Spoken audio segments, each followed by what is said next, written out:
I've had an experience that I consider life-changing, and I want to share it with you. So here's the story. Listen up. Pay attention if you're used to doing the dishes or something else while you listen. Just for the length of this short story, please pay attention because I've heard parts of this story before, and it didn't give me the whole picture. So, somebody I know, her name is Melanie Ann Layer, told a story. Now, picture this. She's young, let's say 20s, broken up with her boyfriend, lost her job because her boss was her boyfriend. In the front seat of her car, she's lost her money. What do they call it? Bankrupt. Is hungry, doesn't have enough money for food, has to drive pretty far for work, and her work isn't working. She was the top salesperson. She's doing the same script. It's not working. She's unfamiliar with spiritual principles. She's unfamiliar with what would you call what we do, psychological or emotional intelligence, any of those categories, right? She doesn't know any of that. And it's a long time ago. But she hears from someone, and this is a common thought that's out there, that gratitude is the gateway. Gratitude is the great way to manifestation. It's the great gateway to joy. It's the gateway to God. It's the gateway to everything. And so many religious or spiritual or psychological teachings have that. And she's there, like how many of us would feel when we've lost everything, right? Picture this. And she's not in good relationship with her family. I mean, there is nothing, and she's cold and hungry in her car. Her work isn't working. She's on commission. She's making less than ever. And she has to go far away because her boss, right? You get the picture. Nothing is working. So those gratitude lists, I'm grateful for my home and my apartment and my clothing and my family, like those lists out the window. So she goes, great gratitude. And she's laying back in her car trying to go to sleep. And the car has one of those see-through roofs. What do you call it? You know what it's called. Um, and she looks up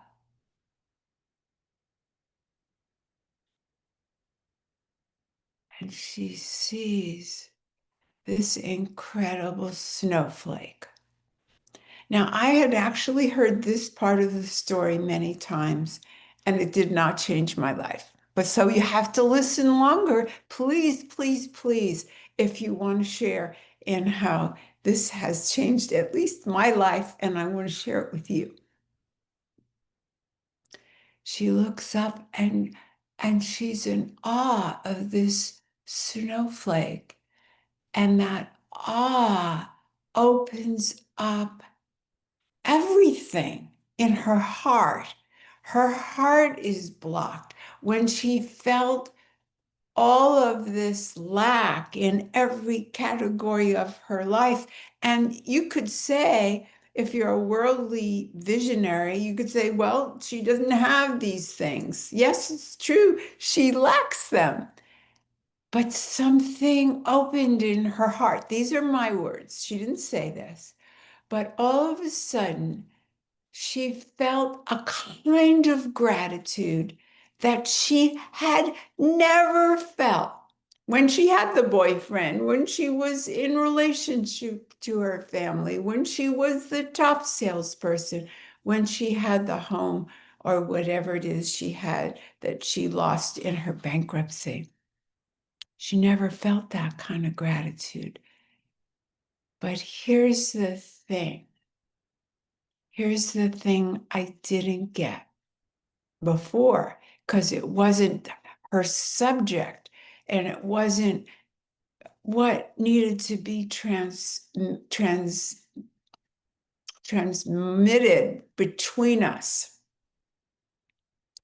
If that had been, let's say she got won a prize of $1 million or $100 or, whatever amount, she would have been grateful for the money. And here's the thing, she would have attached money to that feeling. So let me take you deeper into my experience. That was only a big deal after I had a few days prior to this, and then this one comment today. She said, detachment is not the opposite of attachment. What? Oh, she said, yes, in the dictionary it is.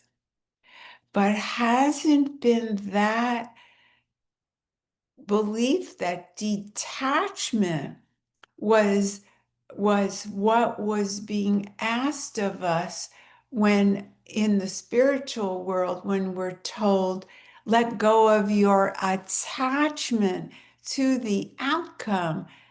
Well, going to detach kind of confuse things. Hang on, it's so easy and simple, but our minds will confuse it. But here's the thing, whenever we go to the false meaning, the false pointer of how our attachment is getting in the way, we go to detach and we like, no, I want to feel passionate. I want to enjoy this. So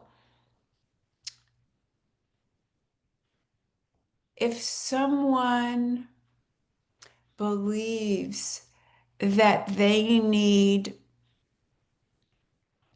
other people to approve for them to be successful, they have to get numbers of signups or people buying to feel successful. That is what the world says.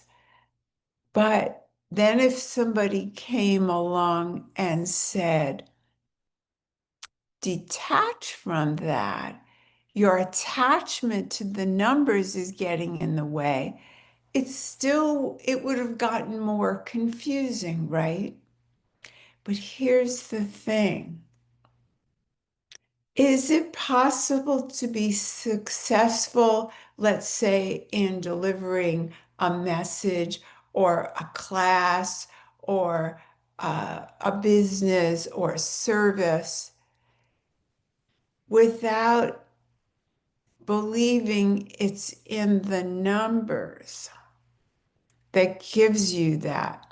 It's a little bit confusing because the world says your success is in the numbers. But when you go back to the snowflake, the gift was she never believed, not for one moment, did she have the confusion because it was a snowflake. It wasn't a person, it wasn't a money, it wasn't weight loss, it wasn't weight gain, it wasn't about the body, it wasn't about power, it wasn't about anything in the world. It was an experience, an opening, uh, an attitude, an energetic that was not attached to a thing like numbers or validation. And you get to have your passion about you without attaching the meaning. So I have a lovely friend who has a gift which she acknowledges.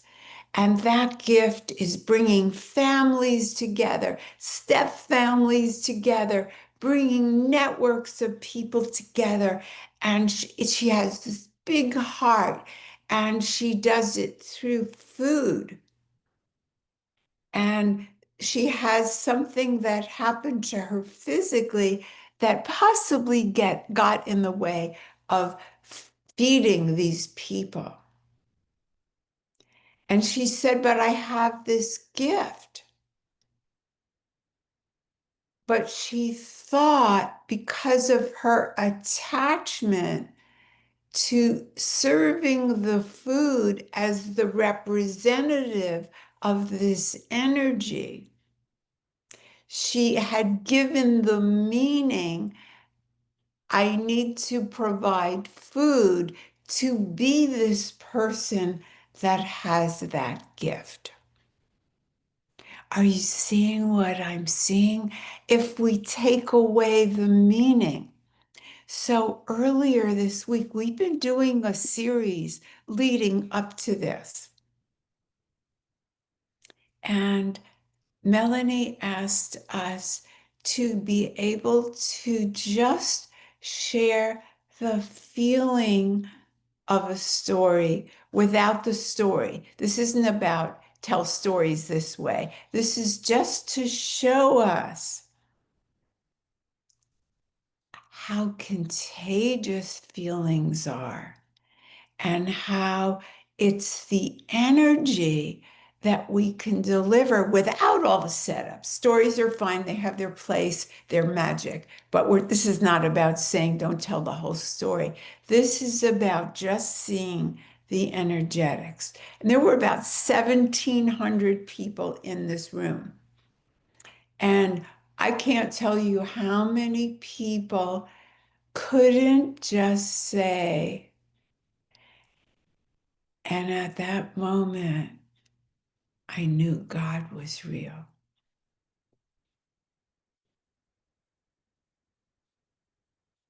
Did you feel something when I said that?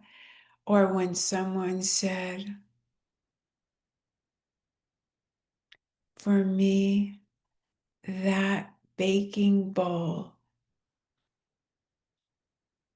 that could make the most delicious cake for my kids was everything.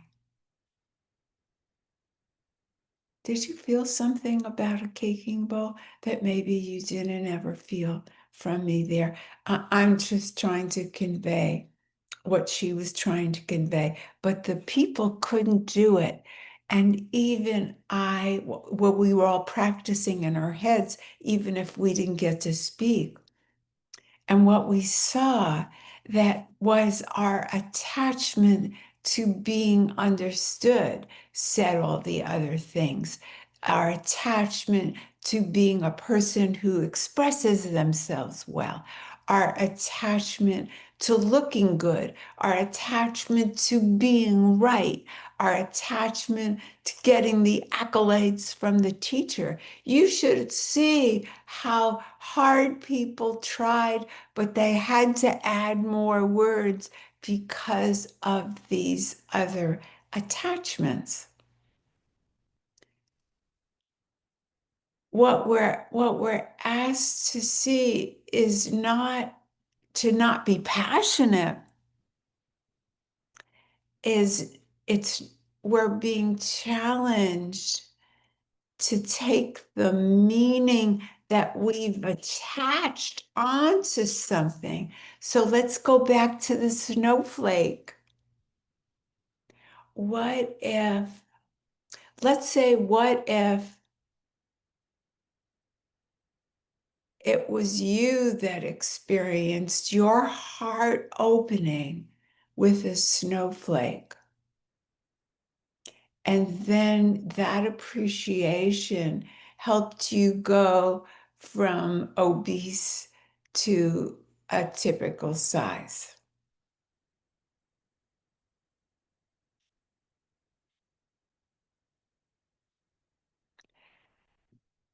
Because it was a snowflake that first gave you that appreciation of your life and just breathing and just excitement for this moment without, I got this and the day flowed and the this and the that. We attach to the things. What if we just step back into the being without the hooks of, so clearly I've been attached to being slimmer, but it it wasn't the slimmer. It was the energetics of being in love with life, being appreciative of Melissa, that I got to know Melissa, this most incredible, unusual being who was difficult and wonderful and brilliant and life-changing for our family.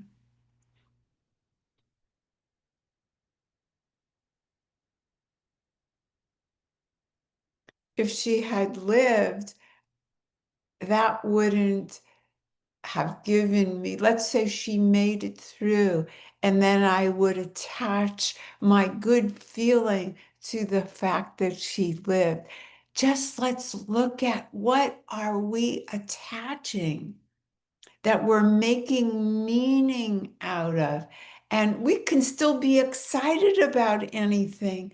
Remember, detached is not the opposite of attached.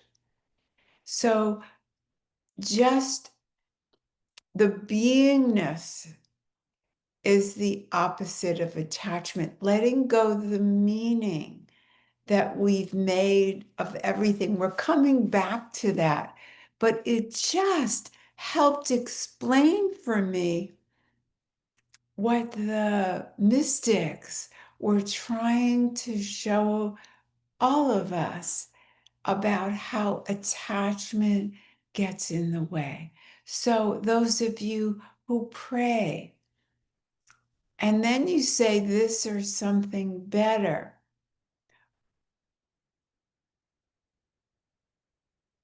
can you pray for the release of the belief that you need this? Does that make any sense? This is not Melanie. This is just me saying, look at the attachment. I've had fun before we even got to this, the snowflake and the gift that she couldn't attach to the snowflake because it was so unreal. Attaching that the meaning of her appreciation came from the snowflake. No, that was just the vehicle. So we don't need the stuff. We don't need people to live. We don't need them to do this. We don't need to be a certain body size. We can just have that passion for what is. It is actually possible. I'm just going to let you sit with that and see. Please write to me a yes, if that makes any sense to you. For me, it's been a huge gift. Bye for now.